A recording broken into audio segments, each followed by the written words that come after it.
카타르로 향할 대한민국 축구 국가대표팀 26인 누가 될까요? 잠시 뒤면 태극전사들의 최종 명단이 공개가 되는데요. 박찬하 축구해설위원 모시고 자세한 이야기 나눠보도록 하겠습니다. 어서 오십시오. 네, 안녕하세요. 네. 이제 한 1, 2분 뒤면은 저희가 현장 연결해서 바로 명단을 확인할 수 있을 것으로 보이는데 시작하기 전에 저희가 좀 예측을 한다면 위원님께서 어떻게 명단 예측하십니까? 아마 모두 다 26명의 명단을 마음속에 한번 꼽아 보셨을 것 같아요. 네네. 네, 분명히 우리가 마지막까지도 경쟁을 하고 있는 포지션이 있고 코칭 스텝도 이 부분에 대해서 신경을 많이 썼을 거고 네. 같은 명단은 아마 없을 거라는 생각이 듭니다. 네, 모든 사람의 마음속에 각자의 26명의 명단이 있는데 어떤 선수가 이제 발탁이 될지는 잠시 후부터 저희가 확인을 해보면 되겠는데 중요한 것은 이제 26명의 명단이 결정이 됐을 때 이제부터는 뭔가 이제 우리가 기대했었던 선수가 없었다고 하더라도 네, 모든 마음이 똑같이 우리 대표팀을 응원하는 쪽으로 쏠렸으면 하는 바람이 있습니다. 일단은 지금 발표된 26명, 그 위원님의 마음속에 그렸던 명단과는 어느 정도 좀 일치합니까? 어느 정도 예상이 됐던 명단이고요.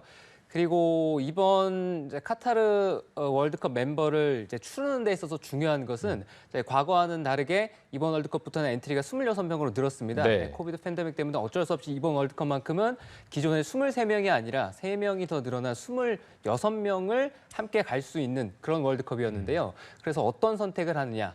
골키퍼를 과연 몇 명을 데려갈 것이냐.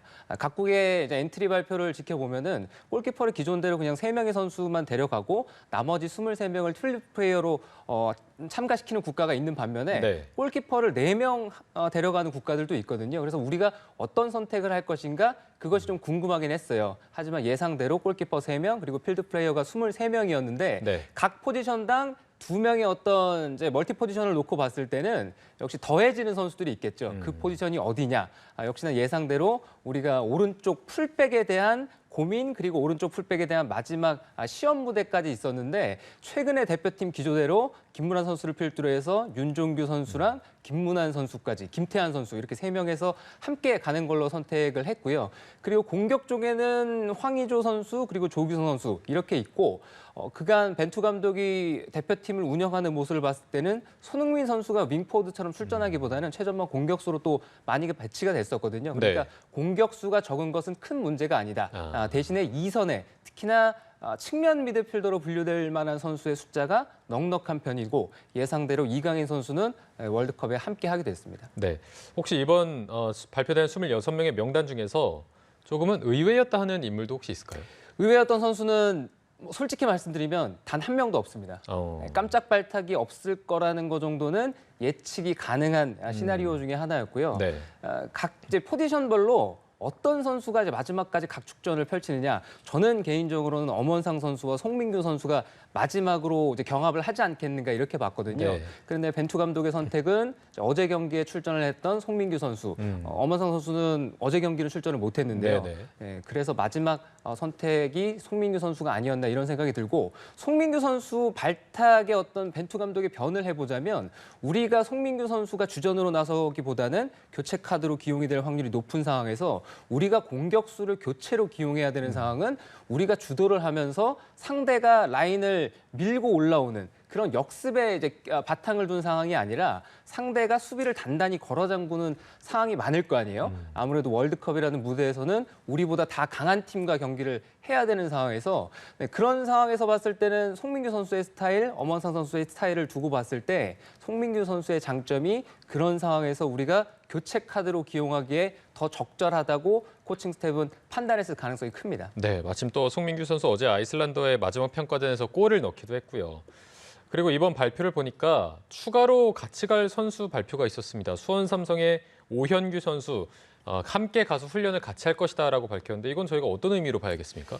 마지막까지 이제 변수라고 봐야 되겠죠. 네, 아무래도 우리 대표팀이 현재 손흥민 선수의 몸 상태가 어떻게 될지 알 수 없는 상황. 그러면 네. 공격수가 추가로 필요할 수도 있는 상황이고 그리고 황의조 선수 역시도 현 소속팀에서 그리 좋은 시즌을 보내고 있지 못합니다. 네, 그래서 마지막 변수가 하나 남아 있다면 공격수 포지션에서 우리가 갑작스럽게 엔트리를 변경해야 되는 상황이 올 가능성이 있거든요. 네, 그런 상황을 대비해서 오영규 선수를 카타르까지 함께 하기로 결정을 했다는 생각입니다. 공격수에 대한 변수로 오현규 선수를 함께 가서 훈련도 같이 하겠다. 이런 의미로 봐야 될 것 같고 이강인 선수도 그럼 예측을 하신 거겠네요. 그렇습니다. 왜냐하면은 엔트리가 23명이었다면은 물론 저는 이제 코칭 스텝의 어떤 생각 이런 것에 미치지 못하겠지만 23명이었다면은 고심이 될 것 같다고 판단을 했을 것 같아요. 네. 그런데 26명의 엔트리이기 때문에 그 자리에 이강인 선수의 자리 정도는 있어도 되지 않을까라는 생각을 감히 해봤었거든요. 그리고 이강인 선수가 이번 시즌에 스페인에서 너무나 좋은 활약을 하고 있고 과거에는 이강인 선수가 출전 시간의 어떤 문제 이런 것들이 있었습니다만 이번 시즌에는 꾸준하게 주전으로 스페인 1부 리그 마요르카라는 팀에서 주전으로 나오면서 기량이 훨씬 더 무르익은 상황입니다. 그런 좋은 재능을 가진 선수가 대표팀에 가야 되는 건 어떤 의미에서는 좀 합당하다는 제 마음속의 어떤 바람 그런 게 있었기 때문에 네. 이강인 선수의 월드컵 참가는 의심치는 않았습니다. 앞서 이제 또 현장 화면 봤을 때 기자들의 질의도 있었습니다. 손흥민 선수가 부상을 당했기 때문에 혹시 모를 변수를 고려해서 이 부분이 부상이 이강인의 발탁에 영향을 미친 거 아니냐라는 질문이 있었고 벤투 감독은 그런 거 아니다라고 했는데 여기에 좀 동의하십니까?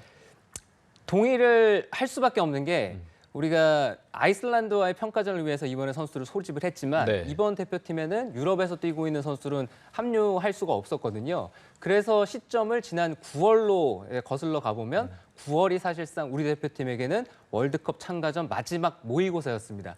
9월 달에 어떤 선수가 발탁이 됐느냐. 그리고 이번 카타르 월드컵 최종 명단에 어떤 선수가 발탁이 됐는지를 비교를 해보시면 지난 9월 위주의 이제 선수들로 이번 월드컵 명단이 꾸려졌다는 걸 아실 수 있을 거거든요. 그런 의미에서는 역시 지난 9월 명단이 중요했고 9월 명단에 손흥민 선수, 이강인 선수가 모두 다 함께 했다는 점에서 카타르 월드컵 멤버에 큰 이변은 없었다. 이렇게 봐야 되겠죠. 그러면 이게 객관적으로 평가가 될지 모르겠지만 객관적으로 최대한 봤을 때 지금 이 26명의 최종 명단 경쟁력이 어느 정도로 좀 평가되십니까? 우리가 월드컵에는 항상 도전하는 쪽이죠. 우리보다 강한 상대를 만나게 되어 있고 우리가 월드컵은 참 자주 나가봤습니다만 2002년 월드컵을 제외하면은 우리가 치렀던 월드컵 27경기 중에 이겼던 경기는 단 3번이었습니다. 그리고 원정에서 16강에 진출했던 적도 그렇게 많지는 않고요. 네. 그리고 월드컵 역사상 조별리그를 통과해서 토너먼트에 나가는 것이 우리에게는 익숙한 일이 아니라 우리에게는 그것이 1차적인 목표인 팀입니다. 그런 상황에서 우리가 조별리그에서 싸워야 되는 상대들, 우루과이라든가 가나, 포르투갈 모두 다 만만치 않은 상대들이고 전통의 강호들이고 월드컵에 나섰을 때 항상 좋은 모습을 보였던 기억이 많은 팀들입니다. 그래서 우리가 도전자의 처지에서 상대하기에는 물론 높은 벽이라는 생각이 있지만 우리 선수들이 지난 3년, 4년이라는 시간 동안 하나의 목표를 가지고 완성도 있는 팀을 만들고자 노력을 많이 했다는 점에서는 한번 좋은 경기를 하면서 이번 월드컵을 잘 싸울 수 있지 않을까 희망 섞인 메시지를 전달하고 싶습니다. 네. 앞서 이제 저희가 좀 여쭤보기도 했는데 오현규 선수에 대해서 다시 한번 여쭤보자면 이제 현장에서 기자는 손흥민의 부상이 이강인의 발탁과 영향이 있는 게 아니냐라고 질문을 했는데 손흥민의 부상이 오현규 선수에 대한 어떤 함께 같이 가게 된 결정에 영향을 미쳤는지 혹은 공격수가 지금 황의조랑 누구였죠? 조규성 이렇게 2명이 됐는데 이거에 대한 어떤 부족함 때문인지 저희가 정확히 좀 어떻게 분석을 해봐야겠습니까? 아무래도 손흥민 선수의 부상이 영향을 미쳤다고 봐야 될 것 같습니다. 물론 손흥민 선수가 부상을 당하지 않고 건강한 몸 상태로 전혀 문제 없이 원래 스케줄대로 대표팀에 합류하는 일정이었다면 과연 어떤 선택을 했을까? 그래도 오현규 선수와 함께 했을까? 이것은 저희가 이제 벤투와 그리고 또 벤투 감독과 코칭 스텝이 아니니까 정확한 이제 내용을 알 수는 없는 대목이겠지만 현 상황만 놓고 봤을 때는 손흥민 선수의 몸 상태 이런 것을 마지막까지 지켜봐야 되고 그리고 우리 공격 쪽에 그렇게 되면은 포지션상으로 좀 부족한 부분이 나올 수가 있기 때문에 그런 의미에서 오영규 선수랑 마지막까지 함께하기로 하지 않았겠느냐 이렇게 추측을 해볼 뿐이죠. 네. 저희가 어제 바로 그 마지막 평가전이 있었기 때문에 물론 유럽파 선수들은 빠졌지만 이 부분과 좀 비교를 해보자면 어제 초반에 경기를 볼 때만 해도 되게 실수도 많이 나오고 불안해서 이거 이길 수 있나라는 생각이 들었는데 1대 0으로 힘겹게 승리는 하긴 했습니다.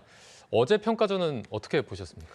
어제 경기는 우리 선수들에게 아주 중요한 의미가 담겨 있는 평가전은 아니었습니다. 냉정히 봤을 때는 그 경기를 이기고 좋은 모습을 보인다면은 상당히 좋았겠습니다만 아무래도 월드컵을 목전에 둔 경기고 그리고 그 경기에서 너무나 안타깝게도 박지수 선수는 이제 부상을 당하고 말았습니다. 네. 네, 그런 상황이 선수들의 머릿속에 과연 없었을까? 네, 이런 관점에서 본다면 선수들이 정말 모든 걸 걸고 그 아이슬란드와의 평가전에서 90분을 소화하기는 쉽지 않았다는 생각이 들거든요. 네네. 네, 그리고 우리는 유럽에서 뛰고 있는 선수들이 합류가 됐을 때 완전체의 모습으로 대표팀의 완벽한 전력을 가질 수 있는 상황에서 그런 센터라인 그리고 또 에이스 역할을 하는 선수들의 부재가 아무래도 대표팀 경기력과 결과에는 뭐 언제나 영향을 미칠 수밖에 없고요. 여러 가지 것들을 생각해 봤을 때는 아이슬란드와의 경기는 우리가 좋았던 부분들 가져가고 그리고 실수라든가 네, 이런 것들 다시 한번 복귀하고 네, 이런 선에서 그냥 그 한 경기, 네, 그 한 경기만 초점을 맞추고 분석하면 되고 그 이상 그 이하 네, 여러 가지 얘기를 할 필요는 없다는 생각입니다. 네, 알겠습니다. 앞으로 이제 우리 축구대표팀 14일에 카타르로 출국을 하고요. 24일에 우루과이와 첫 경기를 치르게 됩니다. 대한민국 대표팀의 선전을 기원하면서 박찬하 축구해설위원과는 여기서 인사 나누도록 하겠습니다. 오늘 말씀 고맙습니다.